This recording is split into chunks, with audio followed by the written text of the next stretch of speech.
ನಮ್ಮ ಮುಖ್ಯಮಂತ್ರಿಗಳು ಡೆಲ್ಲಿ ಹೋಗಿದ್ದಾರೆ. ಮೊದಲನೇ ಬಾರಿಯಾಗಿ ಡೆಲ್ಲಿಯಲ್ಲಿ ಮುಖ್ಯಮಂತ್ರಿಗಳಾಗಿ ಹೋಗಿದ್ದಾರೆ. ಇಷ್ಟ ದಿನ ಡಿ ಕೆ ಶಿವಕುಮಾರ್ ಅವರು ಉಪಮುಖ್ಯಮಂತ್ರಿಯಾಗಿ ಹೋದಾಗೆಲ್ಲ ಜೊತೆಗೆ ಹೋಗಿದ್ವಿ. ಮುಖ್ಯಮಂತ್ರಿಯಾಗಿ ಹೋಗಿದ್ದಾರೆ. ಮುಖ್ಯಮಂತ್ರಿಯಾಗಿ ಅವ್ರ ಜೊತೆ ಒಂದ್ಸರಿ ಹೋಗ್ಬೇಕು ಅಂತ ಹೋಗ್ತಾ ಇದ್ವಿ. ಎರಡನೇ ಪದ್ಯದಲ್ಲಿ ನಿಮ್ ತಂದೆಯವ್ರ ಹೆಸರು ಇರುತ್ತಾ ಸರ್? ನನಗೆ ಕಾಂಗ್ರೆಸ್ ಪಕ್ಷದ ಮೇಲೆ 100% 100% ನಂಬಿಕೆ ಇದೆ. ಯಾಕಂದ್ರೆ ಅವ್ರು 4ನೇ ಬಾರಿ ಶಾಸಕರಾಗಿದ್ದಾರೆ, ಒಳ್ಳೆ ಕೆಲ್ಸಗಳು ಮಾಡಿದ್ದಾರೆ, ಬಿಡಿಎನ ತುಂಬಾ ಚೆನ್ನಾಗಿ ನಡ್ಸ್ಕೊಂಡ್ ಬಂದಿದ್ದಾರೆ. ಅವ್ರಿಗೊಂದು ಅವಕಾಶ ಕೊಟ್ರೆ ಪಕ್ಷಕ್ಕೂ ಒಳ್ಳೆ ಹೆಸರು ತಂದು ಕೊಡ್ತಾರೋ ಅನ್ನೋ ನಂಬಿಕೆ ನನಗಿದೆ. ಸೊ ಅದೇ ರೀತಿ ಕಾಂಗ್ರೆಸ್ ಪಕ್ಷಕ್ಕೂ ಆ ನಂಬಿಕೆ ಇದೆ ಅನ್ಸುತ್ತೆ. ಮೈನಾರಿಟೀಸ್ಗೆ ಜಾಸ್ತಿ ಸ್ಥಾನಗಳು ಸಿಗ್ಬೇಕು ಅಂತ ಕೇಳ್ತಾ ಇದೀವಿ. ಈ ಬಾರಿ ಸಿಕ್ಕುತ್ತೆ. ಸರ್, ಈಗ ಬಿಟ್ಕಾಯಿನ್ ವಿಚಾರವಾಗಿ ಈಗಾಗಲೇ ನೋಟಿಸ್ ಕೊಟ್ಟಿದೆ. ಈಗ ವಿಚಾರಣೆಗೆ ತಾವು ಹಾಜರಾಗ್ತೀರಾ ಸರ್? ನನಗ್ ಗೊತ್ತಿಲ್ಲ, ನನಗೇ ಬಂದಿಲ್ಲ. ಅದು ಹೆಂಗ್ ನಿಮಗೆ ಟಿವಿ ಅವ್ರಿಗೆ ಮಾತ್ರ ಗೊತ್ತಾಗುತ್ತೆ ಅಂತ ನನ್ಗೆ ಅರ್ಥ ಆಯ್ತಾ ಇಲ್ಲ. ನನಗೆ ಇನ್ನೂ ಬಂದಿಲ್ಲ ನೋಟಿಸ್, ನನಗೆ ಬಂದಿಲ್ಲ ಚಾರ್ಜ್ ಶೀಟ್. ಅದ್ರ ಮುಂಚೆ ನಿಮಗೆ ಯಾರು ಕೊಟ್ರು?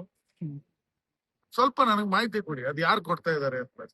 ನಮ್ಗೆ ಆಗದೆ ಇರೋರು ಸ್ವಲ್ಪ ಜನ ಅಪ್ಪ ಮಿನಿಸ್ಟರ್ ತಪ್ಸಕ್ಕೆ ನೋಟಿಸ್ ಬಂದ್ಬಿಡ್ತು, ಇದು ಬಂದ್ಬಿಡ್ತು, ಎಲಿ ಬಂತು, ಎಲಿನೂ ಬಂದಿಲ್ಲ, ಹುಲಿನೇ ಬರೋದು. ಮಂತ್ರಿ ಆಗಿ ಬರ್ತೀವಿ. ನಮ್ಮ ಮುಖ್ಯಮಂತ್ರಿಗಳು ಡೆಲ್ಲಿ ಹೋಗಿದ್ದಾರೆ. ಮೊದಲನೇ ಬಾರಿಯಾಗಿ ಡೆಲ್ಲಿಯಲ್ಲಿ ಮುಖ್ಯಮಂತ್ರಿಗಳಾಗಿ ಹೋಗಿದ್ದಾರೆ.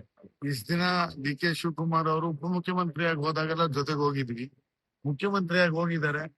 ಮುಖ್ಯಮಂತ್ರಿಯಾಗಿ ಅವ್ರ ಜೊತೆ ಒಂದ್ಸರಿ ಹೋಗ್ಬೇಕು ಅಂತ ಹೋಗ್ತಾ ಇದ್ವಿ. ಎರಡನೇ ಪದ್ಯದಲ್ಲಿ ನಿಮ್ ತಂದೆಯವ್ರ ಹೆಸರು ಇರುತ್ತಾ ಸರ್? ನನಗೆ ಕಾಂಗ್ರೆಸ್ ಪಕ್ಷದ ಮೇಲೆ 100% 100% ನಂಬಿಕೆ ಇದೆ. ಯಾಕಂದ್ರೆ ಅವ್ರು 4ನೇ ಬಾರಿ ಶಾಸಕರಾಗಿದ್ದಾರೆ, ಒಳ್ಳೆ ಕೆಲ್ಸಗಳು ಮಾಡಿದ್ದಾರೆ, ಬಿಡಿಎನ ತುಂಬಾ ಚೆನ್ನಾಗಿ ನಡ್ಸ್ಕೊಂಡ್ ಬಂದಿದ್ದಾರೆ. ಅವ್ರಿಗೊಂದು ಅವಕಾಶ ಕೊಟ್ರೆ ಪಕ್ಷಕ್ಕೂ ಒಳ್ಳೆ ಹೆಸರು ತಂದು ಕೊಡ್ತಾರೋ ಅನ್ನೋ ನಂಬಿಕೆ ನನಗಿದೆ. ಸೊ ಅದೇ ರೀತಿ ಕಾಂಗ್ರೆಸ್ ಪಕ್ಷಕ್ಕೂ ಆ ನಂಬಿಕೆ ಇದೆ ಅನ್ಸುತ್ತೆ. ಮೈನಾರಿಟೀಸ್ಗೆ ಜಾಸ್ತಿ ಸ್ಥಾನಗಳು ಸಿಗ್ಬೇಕು ಅಂತ ಕೇಳ್ತಾ ಇದೀವಿ. ಈ ಬಾರಿ ಸಿಕ್ಕುತ್ತೆ. ಸರ್, ಈಗ ಬಿಟ್ಕಾಯಿನ್ ವಿಚಾರವಾಗಿ ಈಗಾಗಲೇ ನೋಟಿಸ್ ಕೊಟ್ಟಿದೆ. ಈಗ ವಿಚಾರಣೆಗೆ ತಾವು ಹಾಜರಾಗ್ತೀರಾ ಸರ್? ನನಗ್ ಗೊತ್ತಿಲ್ಲ, ನನಗೇ ಬಂದಿಲ್ಲ. ಅದು ಹೆಂಗ್ ನಿಮಗೆ ಟಿವಿ ಅವ್ರಿಗೆ ಮಾತ್ರ ಗೊತ್ತಾಗುತ್ತೆ ಅಂತ ನನ್ಗೆ ಅರ್ಥ ಆಯ್ತಾ ಇಲ್ಲ. ನನಗೆ ಇನ್ನೂ ಬಂದಿಲ್ಲ ನೋಟಿಸ್, ನನಗೆ ಬಂದಿಲ್ಲ ಚಾರ್ಜ್ ಶೀಟ್. ಅದ್ರ ಮುಂಚೆ ನಿಮಗೆ ಯಾರು ಕೊಟ್ರು? ಸ್ವಲ್ಪ ನನಗೆ ಮಾಹಿತಿ ಕೊಡಿ, ಅದು ಯಾರು ಕೊಡ್ತಾ ಇದಾರೆ ಅಂತ.